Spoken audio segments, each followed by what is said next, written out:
Hi guys, welcome आहे आपल्या नवीन ब्लॉगमध्ये. बाहेर जाऊन बघतात तर इकडं बघा गौरी कबुतरा तरी कमी आहेत, अजून दुसरी आली नाही. नाही इकडं बघा झारा गौरी आमच्या इथं. यो पप्पानी काल नाही झार आणले, नाही यो पण काल नाही आणले. पप्पानी काल बरीच झारा आणली. पप्पाला जाम झारा पट्टान म्हणून असे झारा आणतं. नाही बघा आमची तुलस ना गाई जाजल ती आपल्याला केकची ऑर्डर. मग काही लावला तारक मेहता ना बनवत घेतले केक.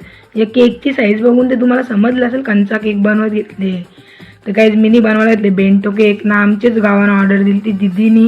तवरण आमचा बाबूवाला ना मला सांगतो दिदे मला केक बनव ना. मग त्याला बनवला ग्लास केक.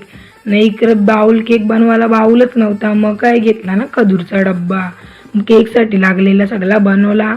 झाला काय आपला केक रेडी. तुम्ही केक बघू शकता. तुम्हाला पण कस्टमाइज केक पाहिजे असेल तर नक्की DM करा गाईज. आता घेतली गुलाबाची फुलं ना केक पूर्ण सेट केला. तोपर्यंत लावले तारक मेहता बघता मस्त.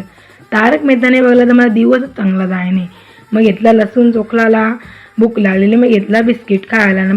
बिस्किट खात होता आमचा पप्पा. सांगतो काय दिवस आल्या मुलं खातानी पण व्हिडिओ काढतानी पोरा. इकडे बघा माझ्या दुश्मनाला पण असं मी चुरा चुरा करून अशी फेकून देईन. गाईज जे बघा आमचा बाबा ना. गाईज ट्रॉफी आणि मेडल बघा दादाने आणि मी जिंकलं. हे मेडल मी कुस्त्याने जिंकलेलं.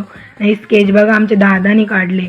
घरान कोण नव्हतं तर किचनमध्ये जाऊन बघता इकडं काय मटण केले वाटतं ना. इकडं कसली भाजी काय माहीत नाही कसली भाजी. बाहेर गेलो ना लावला आपलं तारक मेहता. त्याच्या मग आता तरी हिरो आले वाटतं. बघला मग कटाला आला मग लावलं गाणी. मला तर यो गाणी जाम पट्ट. आणि गाईज या गाण्याचं नाव कोणला माहिती आहे कमेंटमध्ये सांगा. आणि आपला ब्लॉग बारकाच होता. चला गाईज बाय, भेटू पुढच्या ब्लॉगला.